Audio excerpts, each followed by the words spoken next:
मत्ताईची चोकटली खबर 13वा अध्याय. ते दिवशी येसू घरातून निघून जाऊन समुद्राच्या वडाना बसला आणि खूप जुग माणसांचे गुबडे येसूच्या जवळ मिरून येणेकून तो ओढ चगून बसला आणि माणसासमधी समुद्राच्या वडाना उभं होऊन हायते. तवा येसू त्याहनले कितीको घटनेंता उदाहरणाच्या रीतीनं सांगला. कसा म्हणले ना, अदेक बी शिपोचवाला बी शिपोलो निघून गेला आणि तो बी शिपूत राहतानी काही बिया वाटेचे पक्केला पडले, पाखरं येऊन त्यांता खाल्ले आणि काही बिया कमी माती राहोचे गोट्यांची भुईप पडले. तेथी माती अधिक नाही राहणेकून ते बिया जल्दीच वापले, पण ते मुलके दिवस निघून ऊन लागणेकून करपून गेले आणि त्याहनले सिर नाही राहणेकून ते मुलके वारून गेले. आणि काही बिया काट्यांचे पालिवे पडले, ते काट्यांचे पालिवे वाढून ते मुलकेंता दबवून टाकले आणि काही बिया चोकडली भुईप पडून चोकट पीक पिकले. त्याहपण काही बिया 100 हिस्से आणि काही बिया 60 हिस्से आणि काही बिया 30 हिस्से पिकले. ऐकतो मनाचा वाला ऐकून दे. तवा शिष्याने येऊन येसूता असा पूछले, तू कहा उदाहरणाच्या रीतीनं त्यांसंग बोलतायस म्हणून त्याता म्हणले. आणि येसू त्याहनले हे रकमीनं जवाब दिला, स्वर्गाच्या राजवाड्याचे भेदिता ओळखवचा तुम्हाला देऊन हाये, पण त्याहनले ते भेदिता ओळखवचा देवाचा नाही पडला. राहिलेले वालेले आणि कितकं देवाचं पडते, पण नाही राहिले वाले पण त्याच परहोच इतकुसे तर काही काढावचं पडते. मी त्याहनले उदाहरणाच्या रीतीनं कहा सांगतो म्हणले ना, त्याने देखत राहून काही देखत नाही, ऐकत राहून काही ऐकत नाही तो अर्थ काही नाही करेत.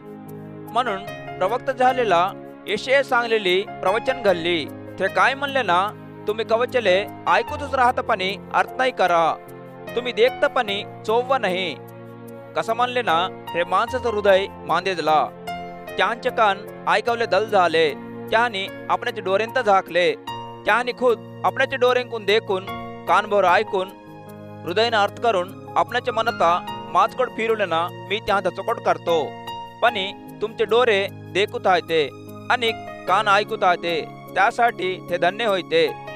तुम्ही देखव म्हणले तर देखव म्हणून, तुम्ही ऐकव म्हणले तर ऐकव म्हणून कितीक जण प्रवक्तांना आणि नियतवाले आशा केले, पण त्याने देखव नाही शकले आणि ऐकव काही नाही शकले म्हणून मी तुम्हाला कटकने सांगतो. तवा येसू हे रकमीनं सांगला. बी शिपोच्या वालेच्या बारेतला उदाहरणाचा अर्थ काय म्हणले ना, कोणी रहो स्वर्गाच्या राजवाडीच्या बारेतली वाक्यम ऐकून तिथं अर्थ नाही केले ना, सैतान येऊन हृदय परवलेले वाक्यमिता काढून येते. रस्त्याच्या पक्क्याने शिपलेले बियवणीचं होस होये, तसे वनीस गोट्यांची भुईवर पडलेले बियेचे वणीचं कोण म्हणले ना, वाक्यमिता ऐकून संगस खुशी होऊन तिथं अंगीकार करायचा वाला होये, पण त्या पसीर नाही राहणेकून तो काही दिवस उभं होते. पण भगवंताचे वाक्यमिता नमलेसाठी गोसे आणि तकलीफ आल्याबरोबर परेशान होते. काट्यांचे पालिवेंपा पडलेले बियवणीचं कोण म्हणले ना, वाक्यमिता ऐकतेत, पण हे कलीची चिंतेकून धनदौलतीच्या आशेनं फसणेकून वाक्यमिता दडपून टाकतेत, त्याने इनाम नाही घेत. चोकटले भुईप पडलेले बियेचे वणीचं कोण म्हणले ना, वाक्यमिता ऐकून अर्थ करायचे वाले होते, त्याने 100 हिस्से 60 हिस्से आणि 30 हिस्से इनाम घेत येते. येसू अनेक एक उदाहरणाच्या रीतीनं त्यानले असं सांगला. काय म्हणले ना, स्वर्गाचा राजवाडा आपणाच्या वावरात चोकट बिया पेरले एक माणसाची वणी हाये. माणसं झोपूत राहतानी त्याचा पगेदार येऊन गहूंच्या मधात गवतांचे बिया सिपून गेला. मुलके वाढून निसुलेवर गवत काय दिसला. तवा ते घरचे मालकाचे सेवकदारा त्याजवळ येऊन, मालिक तू तुझे वावरी चोकटले बिया सिपलास की ते ती गवत कोटून आला म्हणून पूछले. हे पगेदार केलेलं काम होय म्हणून त्यानले सांगल्यावर ते सेवकदारा, आम्ही जाऊन ते गवतात उपडावचा तुले पसंतोस की म्हणून त्यात पूछले. त्यासाठी तो असा जवाब दिला, नको, गवतात उपडतानी एक मोका गहून तर काही उपडता. पीक कापाची वकते उतले ते दोनंतही मिरून वाढाव द्या. पीक कापाच्या वक्ती गवतांदी मिरवून त्यात जारावसाठी पेंड्या बांधा. पण गहूनता माझ्या कणग्यांप टाका म्हणून मजूरदारांना सांगतो म्हणून म्हणला. येसू त्याहनले अनेक एक उदाहरण सांगला. स्वर्गाचा राजवाडा एक मोहरीचे दाण्याचे वणी आहे. एकला माणूस ते दाणे तर घेऊन आपणाच्या वावरी रोवला. ते बी समदे बियांदून लहानूसपणी वाहल्यावर भाजीपाल्यांच्या झाडांतून काही मोठा होऊन हाबरी पौडवचे पाखरं येऊन त्याचे खांदेंपा गुडे करून वाचेजोगतं झाड होते. येसू त्यांले अनेक एक उदाहरणं सांगला. स्वर्गाचा राजवाडा आमलेले पीठचे बरोबर आहे. एकली बाई 3 अड्डे पीठप्पा आमलेले पीठ मिसुल्ली. ते समजा आंबून उतुतले त्यात लपवून ठेवली. येसू हे समदे घटनेंता उदाहरण ऐकून माणसांच्या मांदीला सांगला. उदाहरण नसला त्यांले कोणतेच घटने नाही सांगला. मी माझा तोंड उघडून उदाहरणाच्या रीतीनं बोध करतो.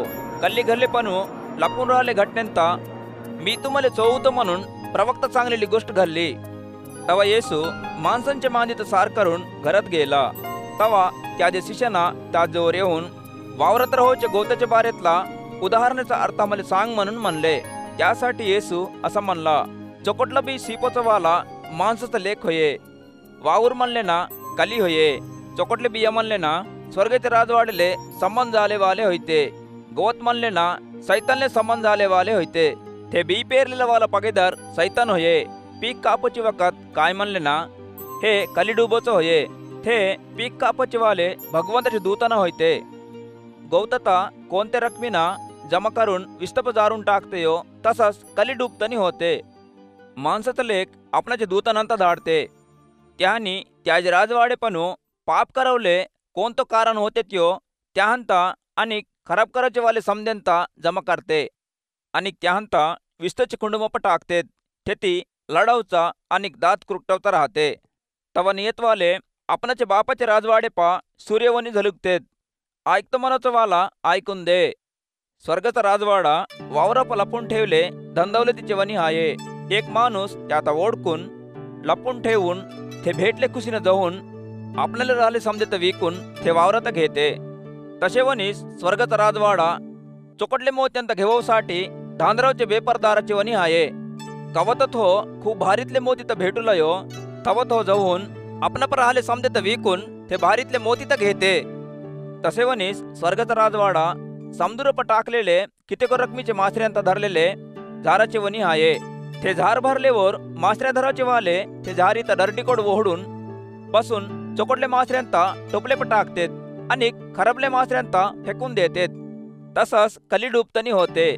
भगवंताचे दूतना येऊन नियतवालेंपणू पापीनंत अलग करतेत आणि त्यांता विस्तचे कुंडुमप टाकावता पडते. ते ती माणसा लढूत दात कुरटूत राहतेत. येसू आपल्या शिष्यानंता असं पोचला, हे समदे घटनेंता तुम्ही अर्थ केले की हो आम्ही अर्थ केलो म्हणून त्याच्या शिष्यांना जवाब दिले. तवा येसू त्यां सांग स्वर्गाचे राजवाडे पा शिष्यवनी सिरीक झालेला खानणीत बोध करायचा वाला हर एकला आपणाची तिजोरीपणू नवे चीजांता आणि जुन्या चीजांता बाहेर आणवचे घरचे मालकाचे वनी हाय म्हणून त्याहले सांगला. येसू हे उदाहरण सांगून झाल्यावर तो तेथून निघून आपणाचा खास 4 झालेले नजरेतले येऊन त्यांच्या युद्धनमिरथ जागेंपा त्याहले बोध करत राहिला. तेव्हा त्यांनी खूप अवचित होऊन हे माणसाले ज्ञान कुठून आली आणि हे माणसाले अद्भुत करवले शक्ती कुठून आली. हो सूत्राचा पोरग नव्हे की याची माय मरिया नव्हे की याकोब योसेफ सिमोन आणि युद्धमनाचे वाले याचे भाऊ नाहीत की आणि याचे बहिणी समधी हमसंगूस आहेत की हे चमत्कारचे समधे कार्य करवले याली शक्ती कुठून आली म्हणून सांगून त्यांनी येसूचा अंगीकार नाही केले. तो येसू प्रवक्तले आपणाचे खास चहारपा आणि आपणाच्या घरी मोठपण नाही भेटे पण हर एक जागी मोठपण भेटते म्हणून त्यांना सांगला. येसू तेथे जास्तचे अद्भुत कार्य नाही केला. का म्हणले ना त्यांले त्याजवर विश्वास नाही था.